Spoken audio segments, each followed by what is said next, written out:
Hey e-commerce marketing podcast listener, I wanted to let you know that we have created 16 e-commerce marketing videos for you. You can download these free videos by visiting ecommercemarketingpodcast.com/videos or by texting the word videos to +1 480 418 1411.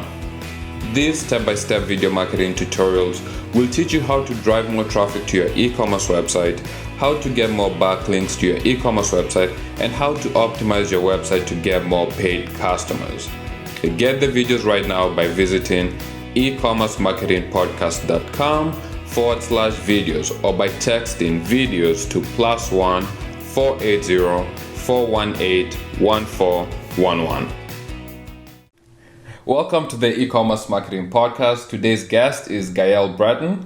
Gayles is one of the minds behind Authority Hacker. Authority Hacker's goal is to share actionable strategies on the topic of authority site building. Welcome to the e-commerce marketing podcast, Gayles. Thanks for having me, Robert. I'm really happy to be here. Yes, I'm excited for you to be here. If you can just give us a background on how you started Authority Hacker and just your background on online and digital marketing. Yeah, I mean, honestly, I started at the very bottom of the scale, actually. So I'm French, as you can probably tell from my accent.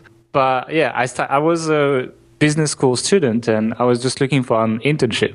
Okay. Nothing crazy.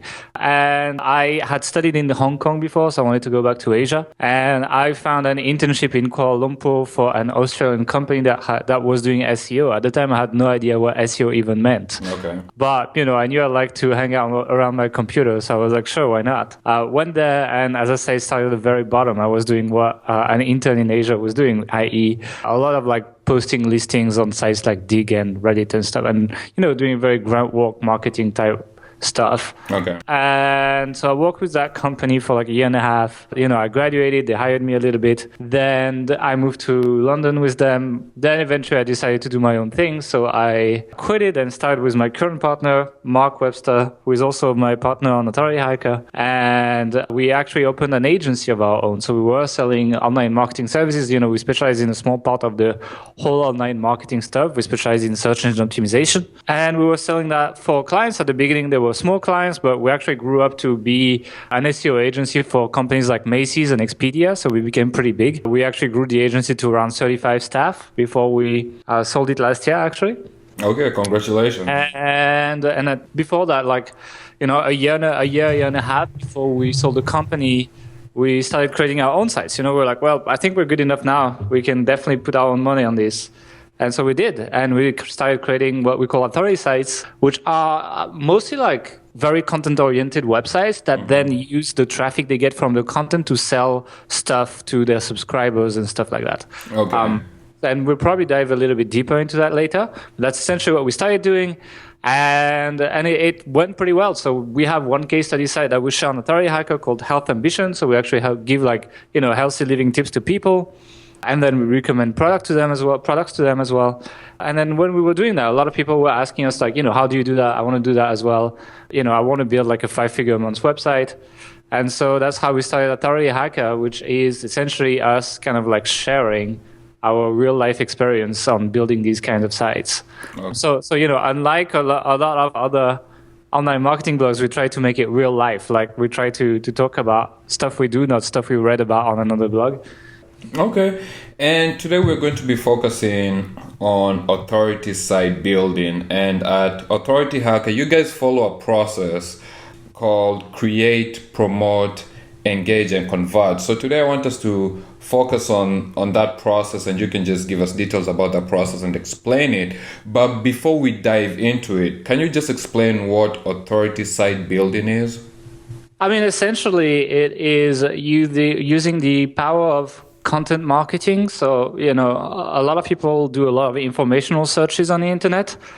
And these far outweigh the commercial searches. Maybe, 95% of people searching for stuff online or, hanging on social media consume informational content, which some, has ways to lead to transactions. Mm-hmm. But yeah, we use that to create a site that's just all around useful to people. And then because we're useful, we get the people on our site And when we get the people on our site, we just use smart ways of monetizing. Sometimes it's advertising. Very often it's capturing emails and selling stuff via email. Or it can be recommending directly inside the content. So for example, a good example is we have an article on like how to get rid of cellulite naturally. And actually, like on our health site, and actually there are like things like there's a wooden brush that you can brush your skin with, essentially reduces the visibility of cellulite, right? And so it's very easy for us to actually give like diet tips and talk about all this stuff in that free blog post, but also to say, hey, actually, if you use that brush, it's going to look a lot less visible when you go to the swimming pool or something. And then we link to that and people click through and buy, right? So that would be an example of how we link informational content, people are looking to get rid of cellulite, to products that match what they're looking for, and we try to be that bridge between the informational search and the shopping cart. Okay. And so for an e-commerce business, a shopping cart business, somebody who has an online store, how do they strategically create the content that's going to eventually get them the traffic and the sales that they're looking for? Yeah, I think a lot of e-commerce sites get it wrong. So, I mean, they don't get it wrong, but they don't fully utilize the potential that they have with their product. So, everyone has obviously their product pages that describe what the product is. And, maybe you can show up in Google or like Pinterest maybe for the name of the product or for the name of the brand, that kind of stuff, which are very high intent, commercial intent searches. So people that actually land on your site from these queries, they buy a lot. But, once again, like if you were selling that wooden brush for skin to make cellulite less visible, then you would have a page for like wooden skin brush. But what you wouldn't have is you wouldn't have the article probably about how to get rid of cellulite naturally, or like ways to make cellulite look less visible. Diet tips on like reducing cellulite, or there's no exercise to reduce cellulite, so I'm not going to say that. But there's many things that the people that would be interested in that product will be searching in terms of informational content. So very few e-commerce sites, like more and more blog, but very few know how to link their blog with actual transaction. And that is, you basically need to figure out, like you need to learn keyword research. Okay. So you need to understand how to find these keywords. And after that, you need to be able to create content that, fulfill what people have been searching for. So if they've been searching for like getting rid of cellulite, you cannot make this a giant advertising for your skin brush. You need to give what people came for. But then at the end, you can have a nice call to action, and sure, this doesn't convert as much as a product page, but this also gets like 100 times more traffic usually, because how to get rid of cellulite has way more searches than wooden skin brush. Okay. And so how does a business find these informational types of keywords? There are a number of keyword tools out there. I'm going to give you a few free ones, okay? Okay. There's a cool new one called answerthepublic.com.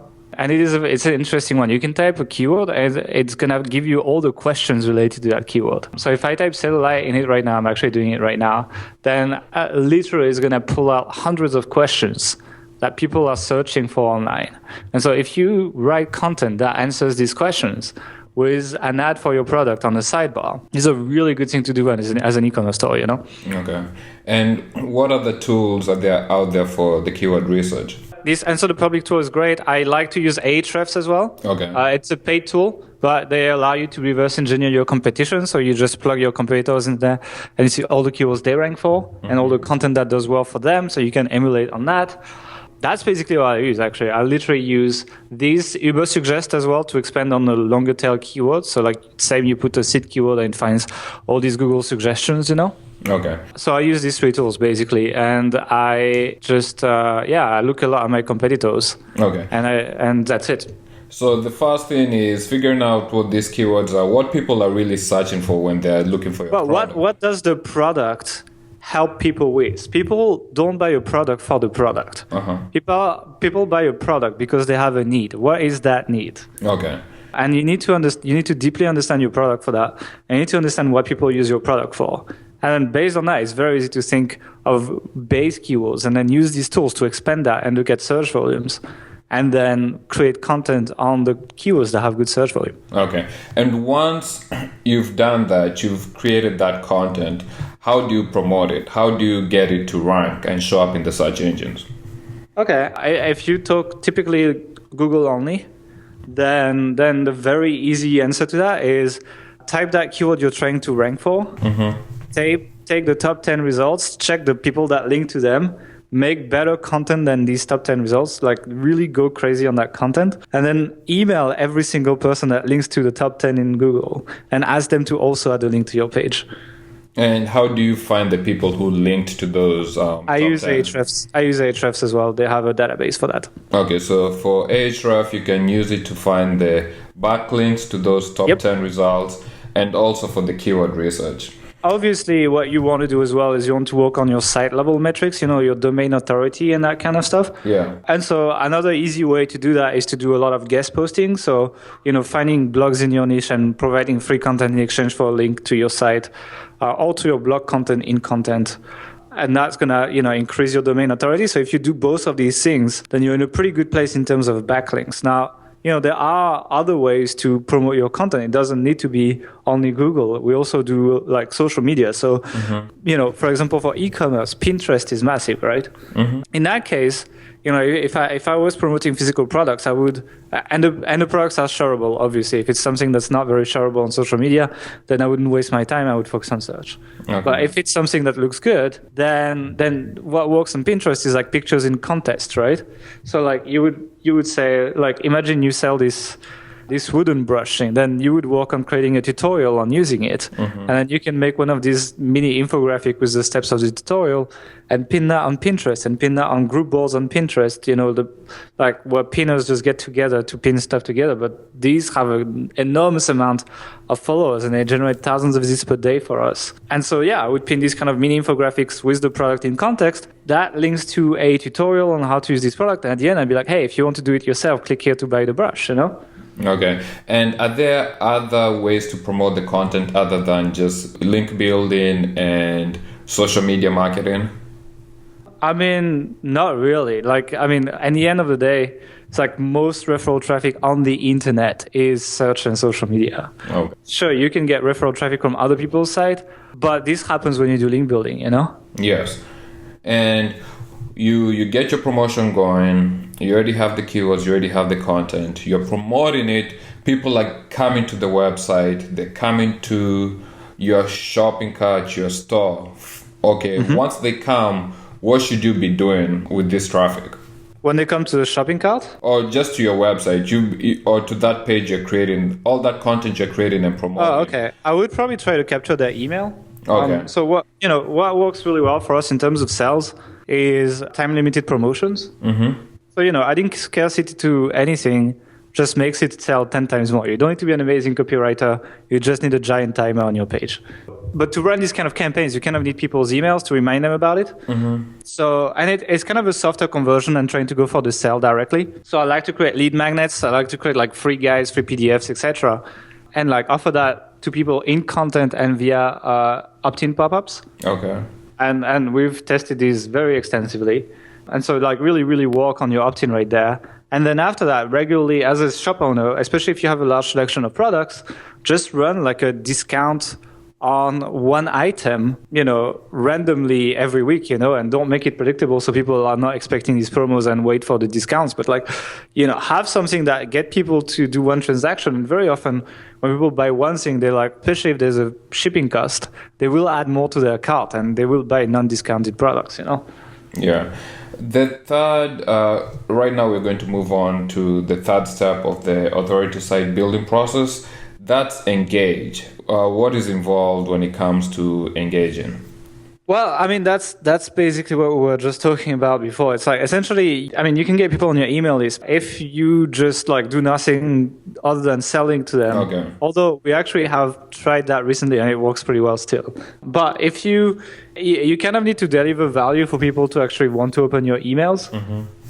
And so like it's good to regularly, like to basically be part of their life. So like, when we have people coming to our site and coming to our email list on any site, we're like, hey, by the way, we share this kind of stuff on Facebook. Click here to like us on Facebook. And then the next week we'll be like, hey, by the way, on Twitter, we also share this other kind of stuff. Please follow us, etc. And essentially we just become part of their life in every single social feed they have. We also have ads following them, etc. But we make them engage with the brand. We make them like comment on some stuff. We make them listen to one podcast episode. We essentially give them a little bit of a taste of everything we do. And then they pick the channel that they like the most and they start engaging with it. We're sharing the content, dropping comments, just reading even. They don't even have to do anything other than like clicking and reading the content that we send them. So we have like a best of sequence where our best content is sent to them regularly at the beginning when they come in, so that, we basically warm them up to what we do and to the brand. And that is essentially that section, which a lot of people ignore. A lot of people go for the kill directly. And, you can do okay without that, but when you implement it, your conversion rates are going to shoot up. Okay. And lastly, is conversions. So in the conversion step, what should an e-commerce business be focusing on? It really depends what you're selling, honestly. But like, as I said, like time-limited promotions give a good excuse for people to take action. Because, when you have something that's just opened all the time and here all the time and nothing changes, then people just don't go and check it out again. You need to take this audience you've built through your email list, through your retargeting list as well, if you're using PPC, which you probably should, and make things move around or make special offers once in a while. And it doesn't have to always be a discount. It could be like a bundle, for example. On our health site, we're like toying with the idea of selling supplements, for example. And, rather than giving a discount every time, what we're thinking about doing is like doing bundles of supplements that are targeted to a specific problem, Mm-hmm. So if like we say, hey, you have joint pain, okay, you need omega-3, you need this and this and this, and then like here's the bundle, and buy it all together, and also all the recurring subscription to get it delivered to your door every month, But what you want some new stuff that you can put in front of people all the time. That's what generates sales. Scarcity, as I said earlier, is absolutely massive as well. So if the offer closes, if it goes away, people take more action, like way more action. Yeah, once you build that email list, once you've done all that content and all that stuff that you've worked so hard on, I see so many people building these email lists and never emailing them, or like emailing them boring stuff that is just not interesting, and you're missing out on hundreds of thousands of dollars, literally. Yeah, work on creating offers all the time. You can rotate them, you can bring them back, right? But don't bring them back too often. Otherwise, people get tired of them, or people are waiting for discounts before they buy, which is not a good thing. Out of that whole authority site building process, out of the 4 steps, which one do you think is the most important? I think it's conversion, actually. So many people traffic, essentially you could buy it. You don't even have to create amazing content. You could literally just buy it. Mm-hmm. If you convert enough. It's basically like once you have something that transforms traffic into money, traffic is not a problem anymore, because you can have an affiliate program and people send you traffic. You can buy traffic. You can do anything. So a lot of people focus on the front end of the funnel, which is like content creation, SEO, social media, etc. And people get really excited about getting a lot of traffic, but nobody gets excited about their shopping cart conversion rate, Mm-hmm. And that is, for me, by far the most important step, because once you have a high converting, a high value per visit thing, then you can just go to Facebook and start buying the traffic and make a profit, which is what we're doing now. And we're still doing inbound, but like the incentive is definitely decreasing as we are getting better with the conversion rate. So it's usually the boring stuff is what brings you the most money. Okay, and do you have any final thoughts about the whole process, about just the authority site building? Is there something we've left out? For e-commerce site owners, as soon as someone visits a product page, they go from your blog, from your content to a product page. When you put your call to action, you need to have retargeting ads following people. These are extremely, extremely profitable. If you haven't set up retargeting yet for your commercial page, not for your blog post, this is gonna make you so much money. What is a great retargeting service that you can use? You can check AdRoll, it's pretty good. I use the Facebook native platform with AdEspresso for Facebook, and otherwise for AdWords, I don't like the AdWords platform, so they're already redesigning it though. But otherwise, I use AdRoll if I want to do that. Thanks for being on the podcast, Gayles. How can people reach you if they want to find out about you and just Authority Hacker? I suggest you just go on authorityhacker.com and sign up for the mailing list. We have this best of sequence. We have everything set up, so you get a bunch of cool stuff when you sign up, actually. And what about Twitter? Yeah, you can. I'm not super active on Twitter lately, so I would actually recommend you sign up for the mailing list and just reply to the emails. Okay. Yeah, Twitter is just not something we do that's big right now. I mean, we have like almost 5,000 followers, but I'm not even trying. Okay. It's just that we can't do every social channel. We can grow every social channel at the same time. So I reply to messages, but I'm not growing there. Okay. And lastly, what is the one thing an e-commerce business can do right now to help their business grow? As I said, retargeting. If you don't have that, it's if people have already shown intent of buying but didn't, especially if they went on the checkout page and you're not retargeting them, you're missing out on like something like an extra 20% revenue. Wow. Okay, Gael, thank you for being on the e-commerce marketing podcast. No problem. Thanks for having me, Robert. Thank you for listening to the e-commerce marketing podcast. Join the e-commerce marketing podcast Facebook group to learn, connect, collaborate, and grow with other e-commerce marketers at ecommercemarketingpodcast.com/FB. ecommercemarketingpodcast.com/FB. Subscribe to us on iTunes by searching for e-commerce marketing podcast, and please leave a rating and a review. Thank you for listening. See you next time.